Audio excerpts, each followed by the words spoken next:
You can add text to a bay's toeboard. This can be any text you wish, and you can also set the color. You do this in Global Options. Click Global Options and select Bay Levels.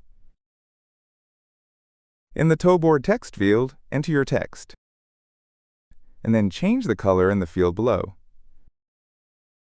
Click Apply and OK.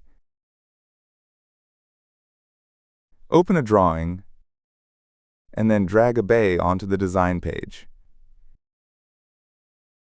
On the 3D model view, you can see the text on the bay's toeboard. Use custom toeboard text to brand your drawings and discourage unauthorized use of your designs.